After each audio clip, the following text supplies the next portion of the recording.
which props will work best as animatronics. If you ask us, all of them. But the other day, walking around Disneyland, we saw some really cool props that we wish Disney could bring to life by turning them into animatronics. So we ask you for your suggestions, and here are props that we think will become animatronics. So take it away, Will.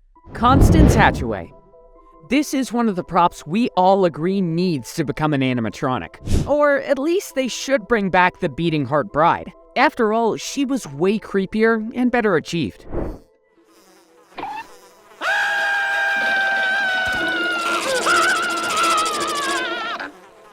No hate for Constance, but she needs a major overhaul. Let's look at the journey this bride has had over the years. When the Haunted Mansion opened back in 1969, the Beating Heart Bride was located where we can now see the piano ghost. Unfortunately, she was only there a month or two because she was changed to his old spot when the Hatbox Ghost was removed. She also underwent many design changes because her face, eyes, and even dress were changed several times. So this animatronic kept improving with each change. The glowing dress and heart were fantastic.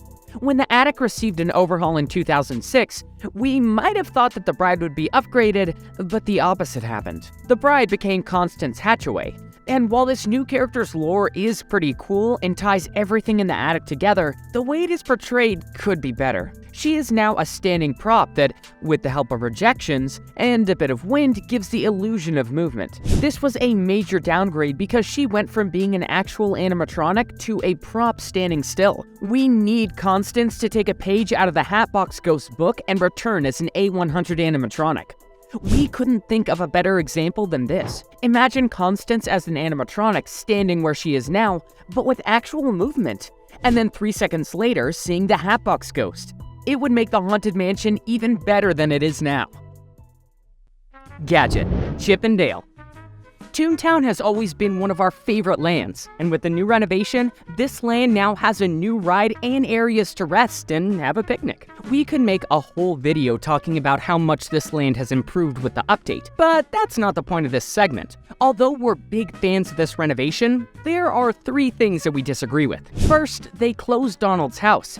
And even though the change was pretty cool, we will miss being able to enter his house. Second, they removed the gas station, and with it, the cool fish tanks, and they will be missed. And third, the focus of this video, they didn't make an animatronic Gadget on the Gadget coaster.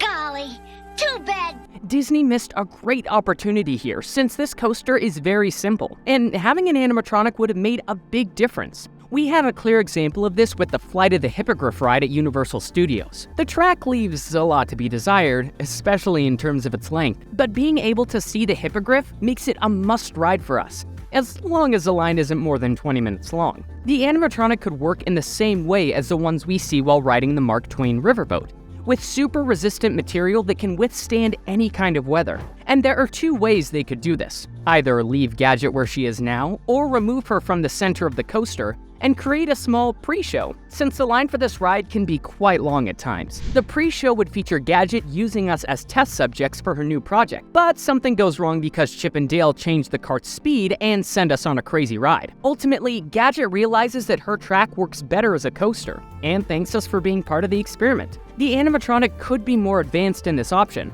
just like Rocket in the Guardians of the Galaxy ride. Wouldn't this be a much better ride if this were true? If you're enjoying our content, consider subscribing to our channel. Also, like and share the video. Tilly.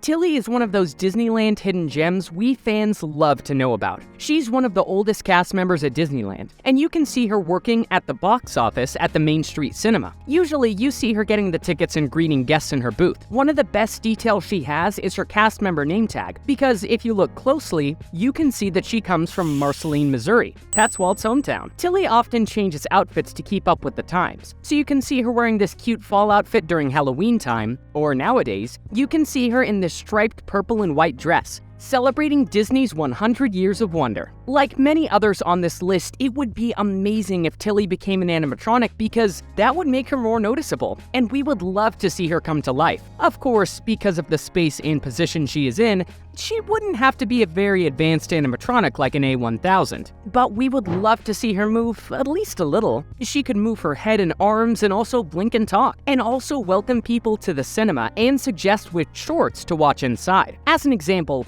let's look at the famous Disneyland fortune tellers. Tilly could be a mixture of Esmeralda, Fortune Red, and Shrunken Ned. She could talk like Ned and move like Esmeralda and Fortune Red.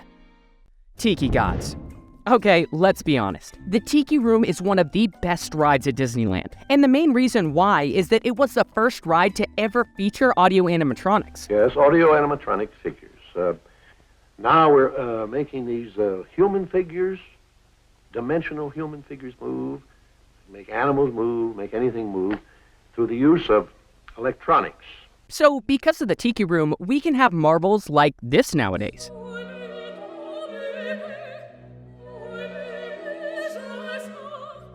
But the other day, we uploaded a short about the Enchanted Tiki Room, and many of you said it needs a facelift. Some people think the technology needs an upgrade, and others want the story to be freshened up for more modern times. We kind of agree, but at the same time, we must remember that this ride is a classic, and changing it too much might not make sense. Plus, let's remember what happened when Disney tried to do this once before with the Enchanted Tiki Room under new management. What a disaster. But you know what? There is something from that Magic Kingdom renovation that was alright. The new animatronics. Like Uoa, for example. She was amazing. It would be great if they used more of these types of animatronics and made a new pre-show with the Tiki Gods in the waiting area. It's nice to look at and read about them, some even having funny quirks. But just imagine you're waiting for the show to start, and suddenly, the whole place fills with smoke. Then, from out of the rocks, this giant, articulated Pele appears and welcomes us to the ride. She warns us to behave if we don't want to upset the gods. Then the other gods wake up, and while they may be basic animatronics, they welcome us to the theater in their own way.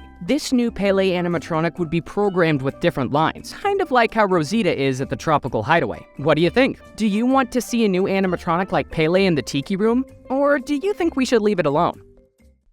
Emporium Mannequins. We're starting with some of the most overlooked characters at Disneyland, the Emporium Mannequins.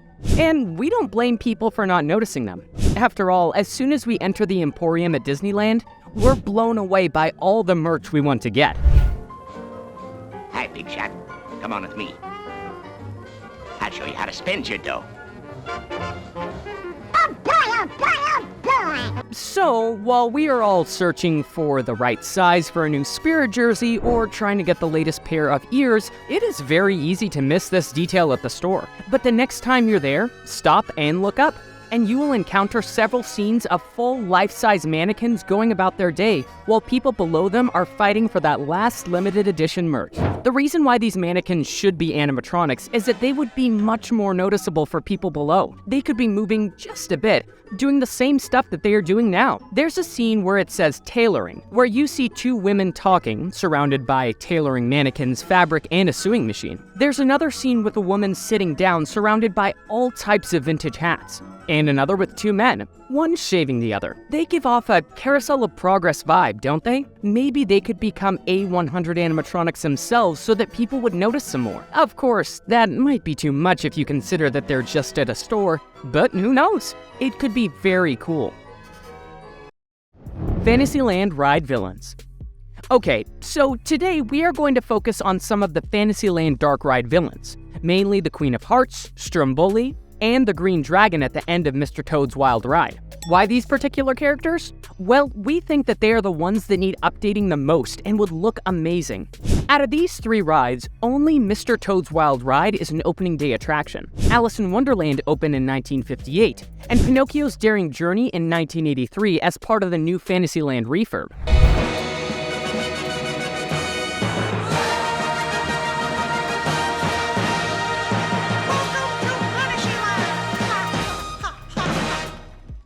Mr. Toad has had two major refurbs, one in 1961 and another in 1983, when the Big Green Dragon was added near the end of the final scene. Alice in Wonderland had a big refurbishment in 1984 and was even more updated in 2014. The ride is full of great animated figures. One of these figures is the Queen of Hearts. She appears twice in the ride, once playing croquet and the second time ordering our execution. Pinocchio's daring journey has not had any major renovations or refurbishments, aside from some regular maintenance since it opened.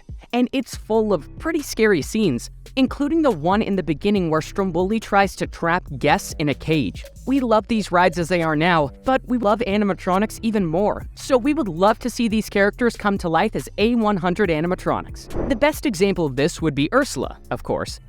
Ursula is one of the best animatronics that we can find at the Disneyland Resort. She is an A100 and has spectacular movements, not to mention her size. Ursula is one of the biggest animated characters we've ever done. She's huge. It's gonna knock your socks off. We understand that a ride like Ariel's Undersea Adventure has more and more advanced animatronics because, after all, it lasts almost 8 minutes versus the 2 to 3 minutes that the rides we talked about. But again, these animatronics would make these rides 1,000 times better.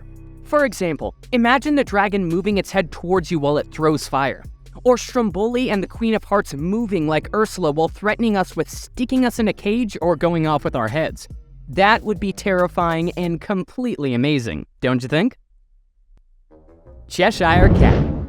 Ah yes, the one that began it all. The Cheshire Cat. While we were walking around Fantasyland the other day, we saw that the Alice in Wonderland ride was about to open again after being down. So of course, we had to take that opportunity and get in line before it got longer. And while waiting for the line to open, we saw the Cheshire Cat prop outside of the ride. We've walked by it 1,000 times before, and even talked about it being an animatronic. But this time, we decided to create a whole video about it. You can find the Cheshire Cat guiding people towards the ride, sitting in a little cave near the Alice in Wonderland bathrooms. Now, we are not asking for much here. Just a little movement here or there and hearing him talk and laugh every once in a little while. Imagine walking past this character and being caught off guard when he starts laughing. This prop is an excellent candidate to become an animatronic, since the figure and the space already exists. Although we could argue that it could cause many people to stop to see and record it, it could become a crowd problem. But we thought about what would be the perfect example of how to achieve this. And we don't have to look further because, in Fantasy Fair, we can find a Figaro animatronic. This animatronic can be found sleeping on a windowsill, and every few minutes, a caged bird on the window chirps, waking Figaro.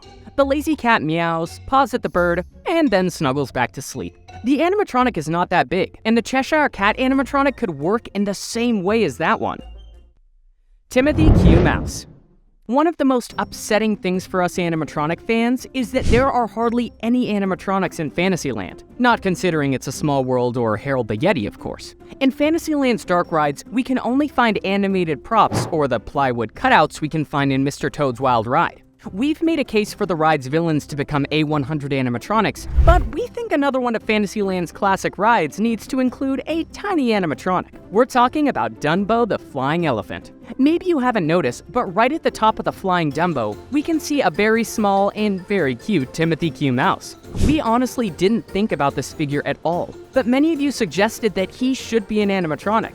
And we definitely agree with you. This animatronic would definitely add to this ride, especially when the line becomes endless, and also for people who are just passing by the ride. Nowadays, Disney is developing incredible technologies to create mini animatronics, such as this mini animatronic of Pascal that will be available at Tokyo Disney.